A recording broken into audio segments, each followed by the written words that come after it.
Je vous salue dans le puissant nom de notre Seigneur et Sauveur Jésus-Christ. Restauration parfaite, complète, perpétuelle dans la vie de tout un chacun au nom de Jésus. Restauration. Restauration est un élément fondamental pour nous donner d'être toujours joyeux et d'avancer avec le Seigneur. Aujourd'hui, nous parlons de courir vers le but. Courir vers le but est un terme qui ressort des écrits de notre très grand auteur de la parole de Dieu. Il s'agit donc de l'apôtre Paul. L'apôtre Paul a donc fait ressortir cette phrase dans son épître aux Philippiens, au chapitre 3, à partir du verset 12. C'est donc cette phrase qui va nous aider à parler encore de restauration dans notre vie de tous les jours. Il est écrit en Philippiens 3, à partir du verset 12. « Ce n'est pas que j'ai déjà remporté le prix », c'est l'apôtre Paul qui parle, ou que j'ai déjà atteint la perfection, mais je cours pour tâcher de le saisir, puisque moi aussi j'ai été saisi par Jésus-Christ. Frère, je ne pense pas l'avoir saisi, mais je fais une chose, oubliant ce qui est en arrière et me portant vers ce qui est en avant, je cours vers le but pour remporter le prix de la vocation céleste de Dieu en Jésus-Christ. Amen. Ce sont des paroles très fortes, des paroles profondes, des paroles qui nous donnent de voir la gloire de notre Dieu dans notre marche et dans notre parcours vers la pleine restauration. L'épître donc de Paul aux Philippiens fait partie donc des épîtres de la captivité, c'est-à-dire quoi? Des épîtres qu'il a eu à écrire pendant qu'il était en prison. Et cette épître-là de Philippiens est la plus personnelle et la plus affectueuse des écrits de l'apôtre Paul. Le chapitre 3 qui contient donc notre verset ou nos versets duquel le thème a été tiré, est un chapitre qui parle un peu des sacrifices personnels consentis par l'apôtre Paul pour pouvoir gagner ou suivre Christ dans sa vie. La vie de Paul n'a pas été une vie facile. Quand nous lisons les épîtres de la captivité, nous nous rendons compte qu'il a souffert dans les prisons, il a été maltraité, mais en même temps, il a trouvé sa joie en sachant qu'il y avait des églises qui le soutenaient, il y avait des églises qui donnaient gloire au nom du Seigneur et cela n'annulait donc pas ses efforts effectués tout au long de son chemin.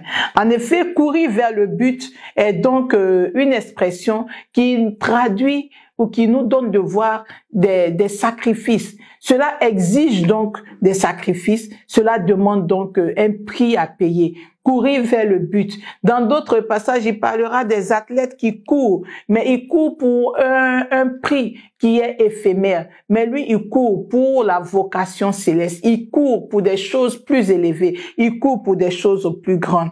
Courir vers le but. Parlant de restauration, qu'est-ce que cela voudrait donc bien dire et qu'est-ce que cela signifie pour chacun de nous? Courir vers le but, c'est avoir les stratégies pour pouvoir atteindre cette parfaite restauration et la vivre pleinement et en tout temps. Courir vers le but, c'est pour nous l'occasion de comprendre que les choses ne tomberont pas du ciel. Dieu parle, mais nous avons besoin de nous mettre en mouvement, nous avons besoin d'agir pour amener ce que Dieu a dit à l'existence et pour en jouir pleinement et durablement. Alors, comprenons l'attitude de Paul en ce qui concerne courir vers le but. Il dit, frère, je ne pense pas l'avoir saisi, le verset 13, mais je fais une chose, oubliant ce qui est en arrière. Oubliant ce qui est en arrière. Je veux m'appuyer d'abord ou accentuer mon intervention sur ce premier groupe de mots. Oubliant ce qui est en arrière. Oubliant ce qui est en arrière, c'est faisant fi de ce qui est passé, me détournant de ce qui est en arrière. Oh, mettant très loin de mes souvenirs ce qui est en arrière. C'est pas tout ce qui est en arrière qui est mauvais, mais il y a le plus souvent les choses qui sont restées en arrière, qui sont des choses qui nous tirent vers le bas, les choses qui nous dévaluent, les choses qui nous donnent de ne plus nous apprécier, les choses qui nous démotivent et qui nous découragent.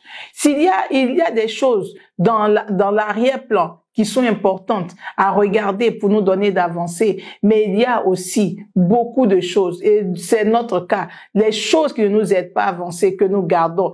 il y a également des choses que nous gardons sous les yeux qui ne méritent pas d'être prises en considération si nous voulons vivre la parfaite restauration. Oublions ce qui est en arrière. Mettons en arrière, laissons derrière nous ce passé qui nous accable. Laissons derrière nous ces accusations, cette culpabilité, ces fautes du passé qui restent un poids. Nous ne pourrons pas atteindre le but qui est au devant de nous. Dans chaque domaine de notre vie, nous ne pourrons pas atteindre le but chaque jour que Dieu nous donne d'avoir. Nous ne pourrons pas nous réjouir au soir d'une journée, au soir d'un mois, au soir d'une année, si nous ne prenons pas l'engagement d'oublier ce qui est en arrière. Paul a oublié beaucoup de choses. Il a oublié les trahisons de ses fils spirituels. Il a oublié les douleurs qu'on lui a fait subir, les douleurs que lui ont fait subir c'est les gens même de qui il avait espéré avoir la protection. Paul n'a pas regardé à ces choses. Il dit, j'oublie ces choses parce que je veux aller plus loin. Je veux atteindre le but. Je veux atteindre le but. Mais est-ce que tu as une idée du but qui est au devant de toi? Il est important que tu aies une idée du but et que cela te donne d'oublier ce qui est en arrière. Je ne peux pas oublier ce qui est en arrière si je n'ai pas le but au devant de moi. Je ne peux pas me détourner de ce qui est en arrière si je ne me focalise pas sur ce qui est devant. Il est donc important d'oublier ce qui est en arrière. Les choses qui sont en arrière, les choses passées, qui nous tirent, qui nous rabaissent, qui nous font rétrograder, il faut les oublier. Pendant que nous sommes en train de courir pour la restauration, travailler pour la restauration, travailler pour avancer dans notre vie, il faut oublier ce qui est en arrière et il faut foncer vers ce qui est en avant. C'est ce qu'il dit, bien sûr. Il dit, oubliant ce qui est en arrière et me portant vers ce qui est en avant, me projetant dans ce qui est en avant. La deuxième chose, ce n'est pas commencer à faire des choses du genre.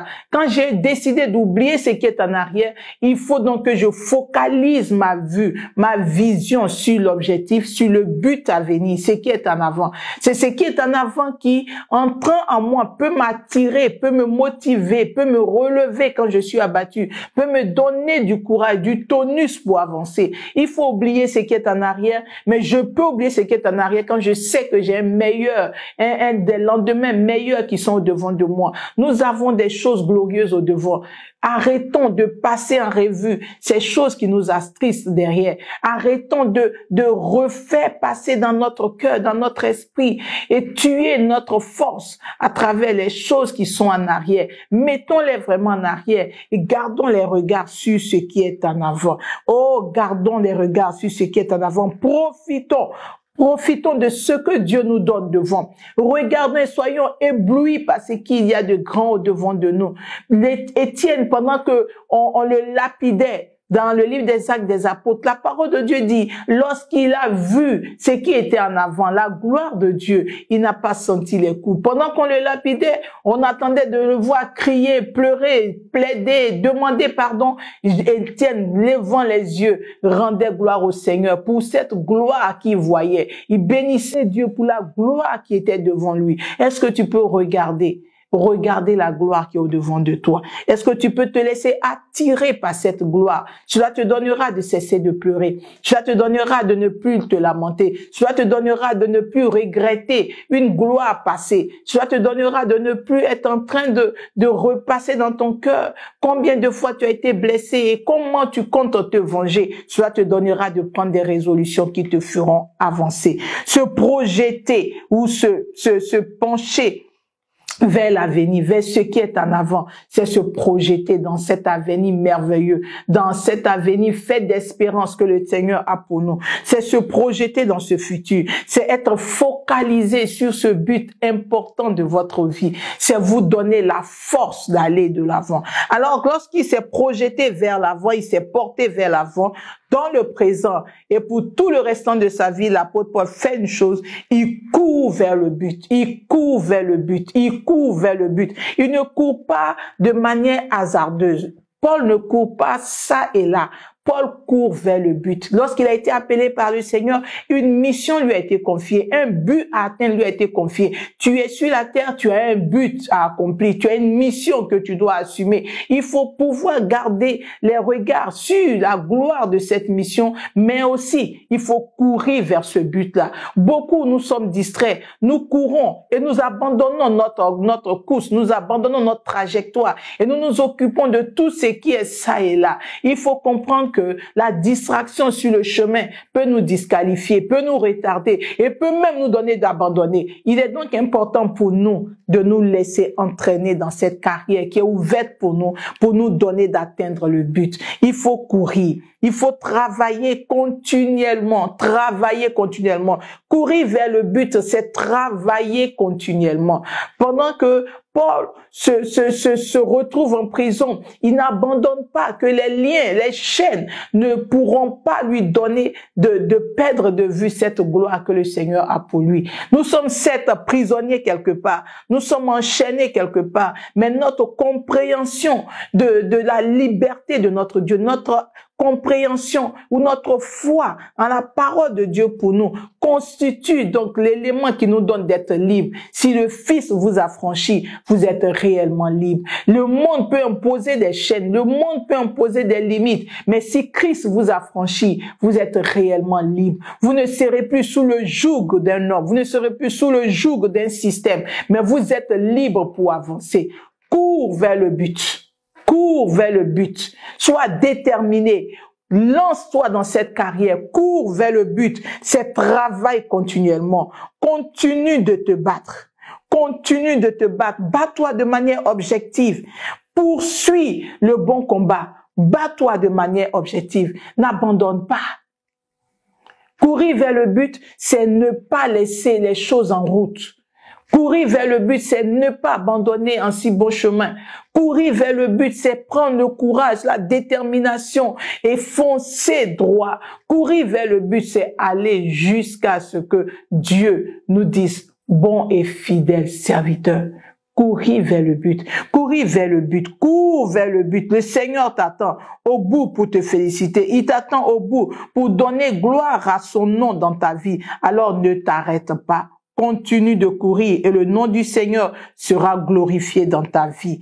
Courir vers le but, c'est également poursuivre tes ennemis, les mettre hors d'état de nuit. Ne laisse pas tes ennemis te détourner, t'assoupir, te maîtriser ou te paralyser. Tu as le pouvoir de les neutraliser, de les mettre hors de ton chemin, hors de ta trajectoire. Tous ceux qui s'engagent sur ton chemin.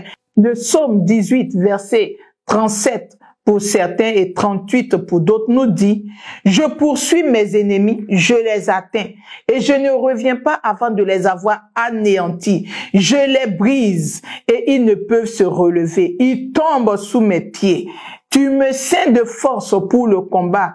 Tu fais plier sous moi mes adversaires.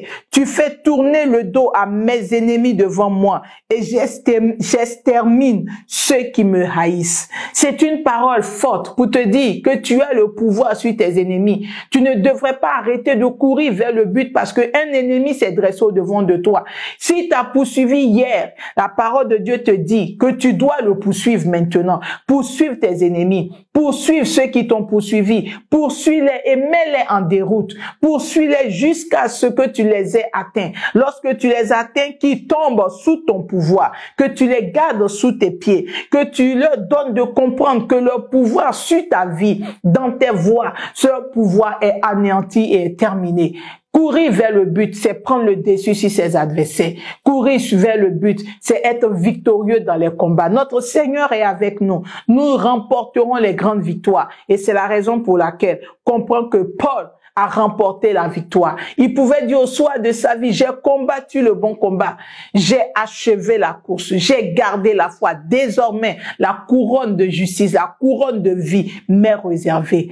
Il faut persévérer. Il faut continuer de combattre. Il faut continuer de courir parce que la victoire est pour nous. Le but au devant de nous doit nous éblouir, doit nous attirer, doit nous motiver. Le but au devant de nous, c'est quoi? C'est cette paix que Dieu t'a donnée. C'est cette restauration que Dieu a promis à ta vie. C'est cette joie et ce grand bonheur dans lequel il a décidé de te plonger. C'est ce succès qu'il a mis en réserve pour toi. C'est cette prospérité matérielle, financière, spirituelle que Dieu t'a réservé. Ne laisse rien te priver de ce qui est à toi. Ce qui est à toi, il faut que tu le manifestes. Ce qui est à toi, il faut que tu le vives. Ce qui est à toi, il faut que tu l'expérimentes. Et notre Dieu sera content de savoir qu'il a parlé sur ta vie et tu as mis en mouvement cette parole dans ta vie et tu as donné gloire à son nom. Que Dieu nous bénisse, que sa grâce repose sur nous.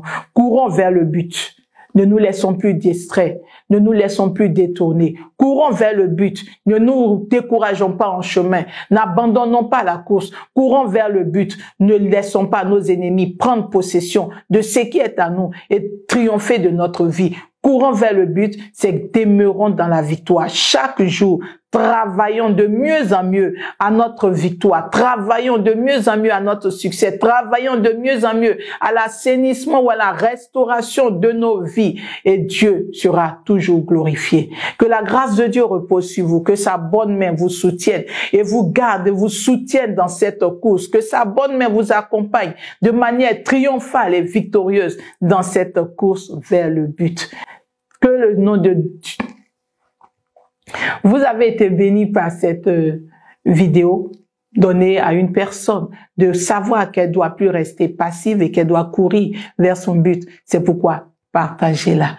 Mais aussi pour toutes vos préoccupations, pour vos questions, pour vos dons éventuels, vous pourrez donc nous contacter aux différents numéros qui s'affichent. Vous pourrez également trouver l'adresse qui nous permet de participer à nos cultes. Nous sommes donc à Abidjan, bien entendu en Côte d'Ivoire, à la Riviera, du côté de la Palmeraie, en allant vers Bingerville, sur l'axe allant à la cité Cyr. Que Dieu vous bénisse et que sa grâce vous donne de conserver le but à vos yeux afin de toujours courir vers ce glorieux but au nom de Jésus. Amen.